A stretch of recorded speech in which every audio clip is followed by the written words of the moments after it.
Hi everyone, welcome back to Mouth in the Matter. If you're new here, make sure to like, make sure to subscribe, and let's get right into this. The last video that I did, I think it was called let's talk about double standards, misogyny, and the kiss bet in relation to like reactions to this one character that was introduced. So I'll probably put that in like a card above right now. So yeah, you can go watch that. And then the one before that, I think I was talking about how I didn't like the personality of Q-Tip from I Love You. So that was that before that one.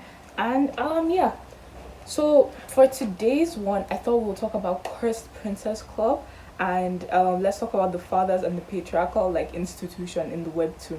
Okay, so I've already like done a video on Cursed Princess Club, and it will probably be in a card or in a playlist after this or whatever, blah blah. So I've already done like a review on this, and I loved it. Like I really like that webtoon. I've had the idea for this video for a while. Since I've done the video, I had the idea of it. By the way, the review is only up to season 1, but yeah, I've had the idea for this video for a long time. The context of which I thought of it was I was thinking about the Plaid King, and I was like, okay, I know this guy, it's supposed to be comical and supposed to be funny, but he's actually a really like terrible father, at least up to where I'd read about him and everything. So that's what I was thinking about. Like, he's actually really horrible, and like I said, it's intended to be comical, but then I started thinking in terms of the pastel kids and the pastel like king, and how like he's kind of like a foil to the Plaid King.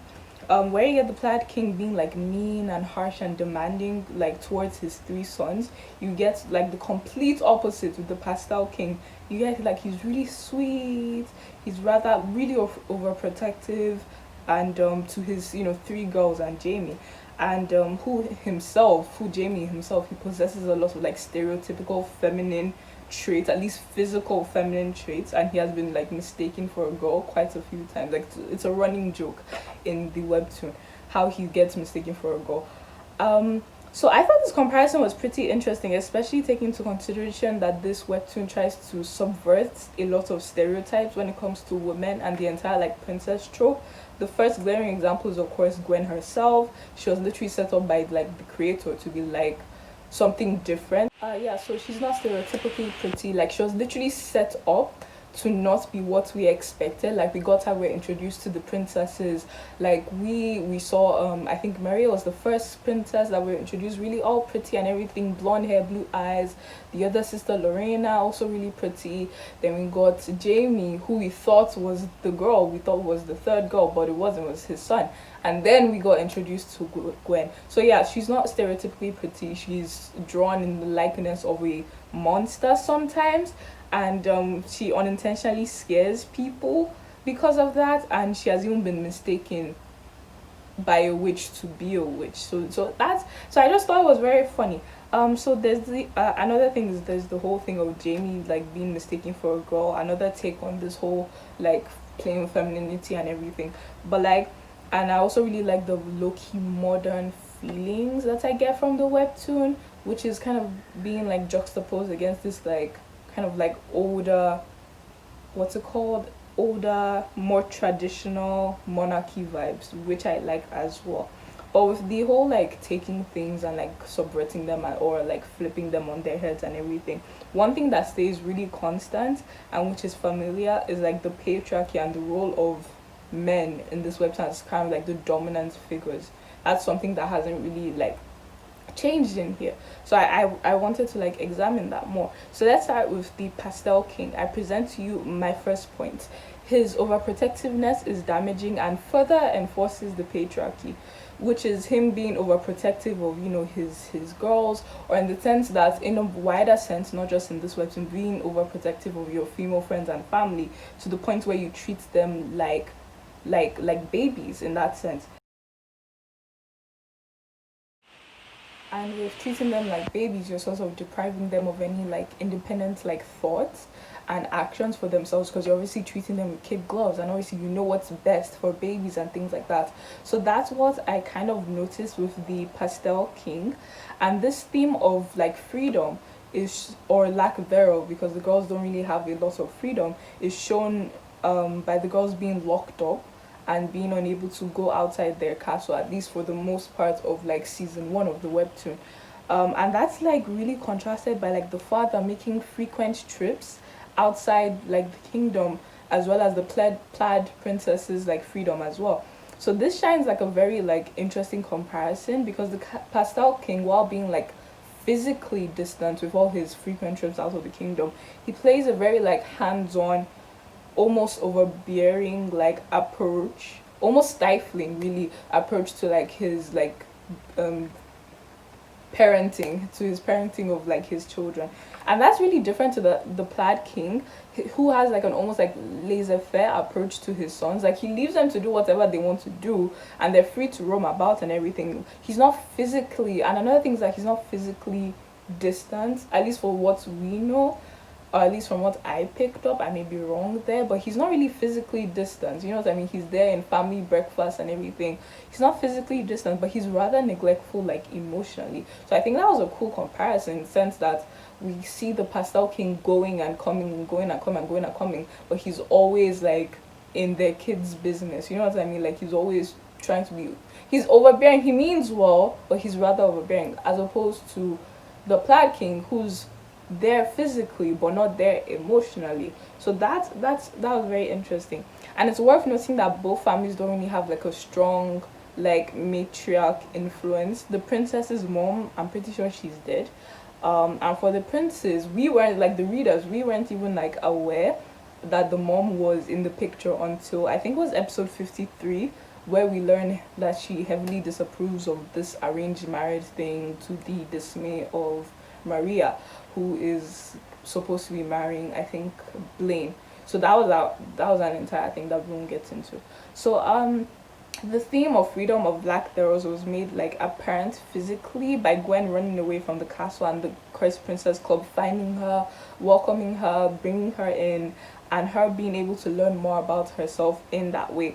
Her leaving her gilded cage in that sense. And I think there was even like an episode titled Princesses Not Prisoners. So in that sense, like her leaving her gilded cage, or her prison in that sense, made her mentally free as she comes to herself, and tries to form her own sense of self and build up her self-esteem. I think it's worth noting that after she left the perimeter of her dad, the king's castle, eluded the king's guards to be accepted, and she was accepted by like a club full of princesses and one guy, Saffron, in the president's, I think it was a vacation house. So I like the comparisons there. You get two different leaders. You get, one is the king of the Pastel Kingdom, and then you get the woman, the Prez, who is the leader of the CPC. So I like those two comparisons there as well. The king has a lot of like strict rules pertaining to his kids. Like he restricts their access and their exit of the castle as well. They've never really had friends, because he kept them restricted intentionally. I think there was one episode where it was pretty early on, where they were meeting the princes, and he was like, and they were acting really shy and bashful, and then he was like, yeah, sorry guys, I kind of like taught them to not to be like this, sorry about that. And then you get Prez, who like only has 5 rules, and they're not too crazy, they're not unreasonable, they're really like rules that are meant to sort of, at least the first 3, they're meant to sort of like better yourself and better others. The first one was like Prince Charming doesn't mean happily ever after, which is a very sound rule. The next one was assisting others, be of help to others. I think the next one was not to tell anyone about the CPC, fair enough. And then the last 2 was don't enter the barn. And we've already sort of like seen the effects of that plot point. We've already done that. We already know why we shouldn't enter the barn there. So yeah, so we know, so basically let's just say it's like 3 rules that we have there according to Prez. Now contrast that with the king, who has his crazy like unreasonable rules, as well as the dominant male influences, obviously because he's the king. You also have the guards, all people that are trying to box them in, even though it's unintentional. He means well, blah blah, and the guards are just following orders and everything. But yeah, as well as the interactions with the other men that they have to do as princesses as well. So compare that with like the female influences in the club. So that's that. I thought that was really interesting, and that really loops into my second point, which is about Frederick Like I mentioned earlier, Frederick's dad, the Plaid King, is the opposite of the spectrum when it comes to like the Pastel King. He allows his sons to do what they want, majorly as long as they ultimately work towards like the marrying the princesses and like bettering the kingdom. So basically, it's like, yeah, go crazy, do what you want, but like, you know, hand in what you need to hand in at what time, and you know, marry the princesses for what, for you know, political gain and everything. So on the whole, you would think, well, Frederick isn't like restricted or anything, and he has freedom from the effects of the patriarchy, right? Wrong. Like I said earlier, where the Pastel King is like sweet and attentive, although he does have his negative traits in the sense that, yeah, but like on the whole, on the opposite side of that, where the Pastel King is really like sweet and all, you get the Plaid King, who is really harsh and possesses a lot of like toxic patriarchal traits that negatively affect Frederick. So you can think of like stereotypical male attributes, and when you think of them, you think of, oh, being strong physically, not showing emotions, etc., and all that. So the king is like an older version of that. He kind of encompasses that kind of entire thing. He's fit, he's tall, he's ruthless, he's hardened, and he wants his sons to be like mirrored like that. And for the most part, two over three of his sons are. Like, you get Lance and Blaine, they are ideal versions of what the Plaid King wants. The king uses the word manly to describe Lance's proposals as a comparison to Frederick, who wanted to propose like more trees and libraries. He obviously values his other sons and calls them excellent. He mocks Frederick's body, calling it malnourished. This is backed up by Frederick saying that, oh, he was homeschooled for a couple of years because he had a weak constitution. So he had a weak body for a long time of, let's say, his formative years. So I can imagine how hard it would be for Frederick to exist in such like close proximity to brothers who are celebrated for having like the ideal manly body and traits. They're both taller and broader than him. So in comparison, Frederick comes along as shorter and scrawnier and so weaker. Take Lance for example. He's like actually like really physically strong, and Blaine literally does like calendar modeling, like his whole bare chest showing, and it brings in 2% of the nation's GDP because he has the desirable male body type. And even their hobbies sort of like attest to this like manly esqueness. Blaine and Lance, they like sports. They really like sports. They like sports like boxing, fencing, and are really, really, really competitive. Like, by the way, sidetrack. They even like told Frederick like, hey, if you really want something, you have to go after it in regards to Gwen.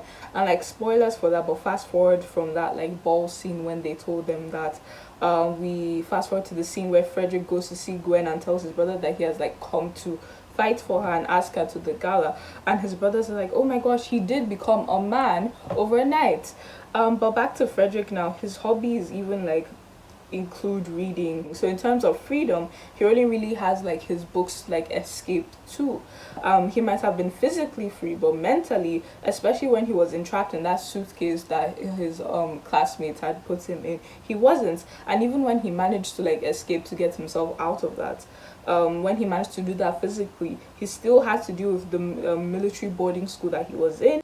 He was trapped with cruel people who weren't like him and possessed traits that he didn't have.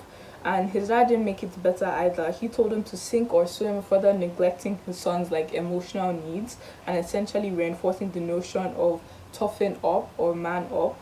I think he only really became like free when he had to like pull himself out of the literal hole he had created like in his psyche. The next theme that I picked up on was like the objectifying of women in the webtoon, which is, you know, another thing that was rather prevalent, and not in the sense that it was like the webtoon itself was like over sexualizing the kids. No, I mean like the characters objectified women in that sense.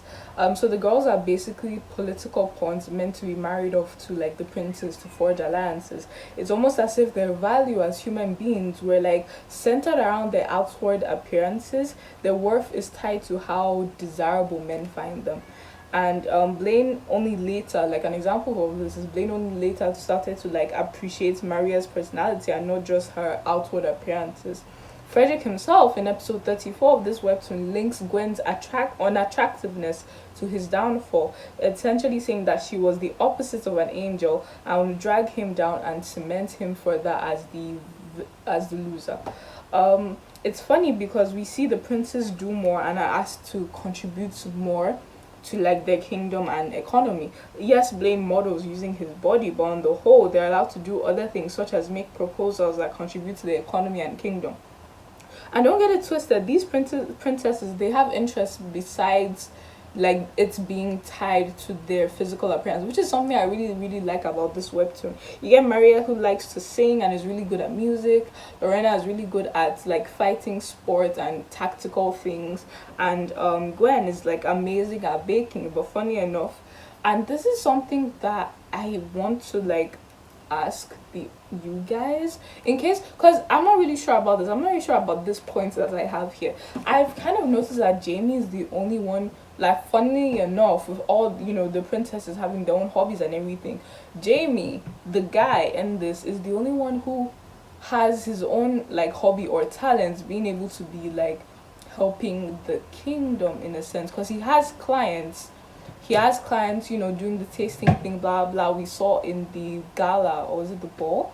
We saw at one ball, like in the Plaid Kingdom, that he even like other chefs came up to him. I was like, oh my gosh, we know you, blah blah. Can you taste our food? So like, I want to know, do you think in that sense that his is the only like he's the only one allowed to like branch off in that sense? Because I think of that, but on the other hand, like Mary was talking about doing like a spring kind of like concert and everything as well, and I was also thinking in that sense, like, okay, but also it's not only like hobbies that you have that need to be marketable. It's not, you don't need to have hobbies that are necessarily going to bring you money or have like a monetary benefits for you to like them and for you to like derive joy from them. So that's one thing that I picked up on, but I wasn't sure if it's a valid point as well, because I'm also like thinking about the other things as well. Because like, think about Lorena now, she is really great at tactical things, but we don't really see her. And I only bring this up because I see the princes are allowed to do things like that, but like, imagine Lorena being like the head of some kind of thing, but at the same, so I don't know, so I'm just going to present that and leave that there because I'm really not sure. But yeah, so their dad doesn't really help with this either, the pastel princess's dad. The constant handing them like objects, like precious ones at that, like they're precious objects, whatever, but objects nonetheless. It just kind of demeans them. It's like, oh my gosh, I have to be safe with this, blah blah. But like, no, they're people, they're human beings, they're going to, it's like not allowing them to go out or have friends and generally restricting their access. It kind of like removes any sort of like autonomy they have for themselves. And it reminds me, I was thinking I couldn't come up on here and make like an English literature type kind of thing without like comparing it. So it reminds me a lot like another webtoon, like another dad in a webtoon, and that I've criticized in the past. And that was Sam's dad from Let's Play. He reminds me so much of the Pastel King. Like the comparisons, they just flew to me. Like both are really overbearing, both are way too overprotective, and both treat their daughters, at least in the beginning of their respective webtoons, like objects to be like protected and held really close, never letting them step outside their bubble and grow, and kind of really scared of men as well. They're kind of scared of their daughters interacting with men. So I noticed that as well. They're not allowed to step outside their bubble and grow because they're always like held too close to the nest. And like I said, this removes their autonomy as women and as people. The whole thing is just really like infantilizing. Like I said earlier, like it treats them like babies. So that's why, funny enough, because of that, that's why, funny enough, I prefer CPC. I prefer the CPC dad as opposed to Let's Play dad. Just because it isn't too bad, because his kids are literally kids, you know what I mean? Like his children are of the child age, so I would understand the overprotective nature. But Sam, on the other hand, is a grown-ass woman, and her dad treats her like so yeah, but that's a discussion for another day. I've made a Let's Play review, so you can like go watch that. I'll probably link the card and playlist. But yeah, So yeah, so I couldn't just find one dad comparison and let it be a day. I had to compare the Plaid King's dad, and let me tell you, it was difficult. I was thinking. I was like, who does this do? There has to be another dad. There has to be another dad. And then it hits me. Noel and Q-Tip's dad in I Love You. Mr. Hirahara, he's cold, he's demanding, he's neglectful, he is harsh, he makes his sons feel he's in charge of his own, like, what's, and I didn't even think of this, but both dads are both in high positions of power, because obviously you get Sam's dad, who is the CEO of the company as well, and then you get Mr. Hirahara, who's like the CEO of his own company as well, and then you get the CPC dads, they're king, they're in charge of their kingdom, so they're the kings. So I didn't even think of that, but now my mind. No, but really though, like I was saying about Mr.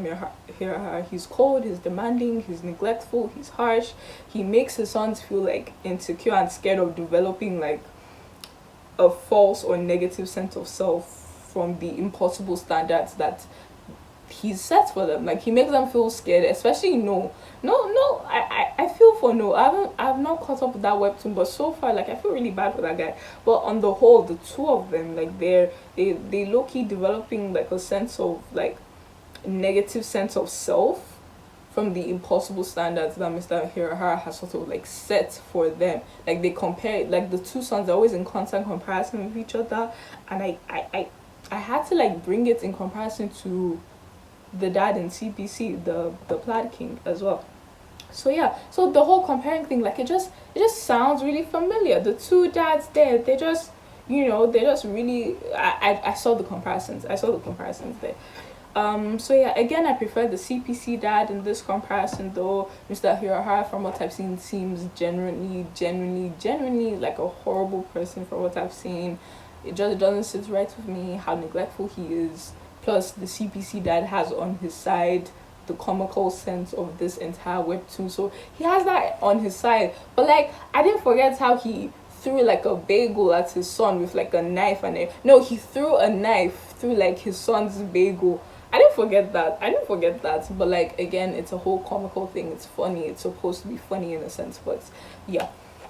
So yeah, what have we learned? With all of this? Do we wipe men off the face of the earth?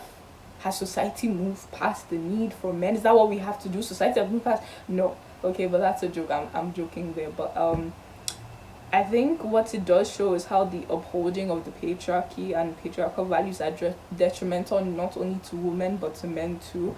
The girls are sheltered, they're treated like objects and political pawns, they're shunned away for having defects, and I mean I'm not just talking about the pastel princesses now, I'm talking about like the entire CPC, like they're what's it called, like they're kept away or shunned because of the defects that they have, or not just adhering to like stereotypical like beauty standards. While for men, on the other hand, they have this like really high harmful standard that they have to like keep to, as well as they're trying not to adopt anything that is stereotypically feminine and ergo weak, which can be detrimental for mental health, as we see with Frederick as well.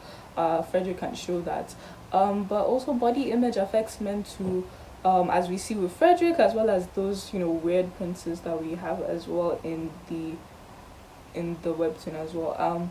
In the worst case scenario, it can lead to like a severe sense of entitlement, as we see with the princess's guards and Blaine, as well as in the worst case scenario, we can see it with like the cruelty with like Prez's fiance that was shown. So yeah, I think what the worst thing about all of this is how it affects other people, how the patriarchy negatively impacts these characters' lives. Like the girls were locked up because of what their father fears from other men. The princes, especially Frederick, suffer from what their dad thinks is a man is supposed to behave like. And yeah, in conclusion, I really like Christ Princess Club. These are all like surface level like observations. There's so many things one can pick up on in like the reading of this webtoon. These are just my interpretation of the things. It's possible the creator did not mean any of what I've just said right now. But yeah, I really like this webtoon and I completely enjoy it. And yeah, that's the end of this video.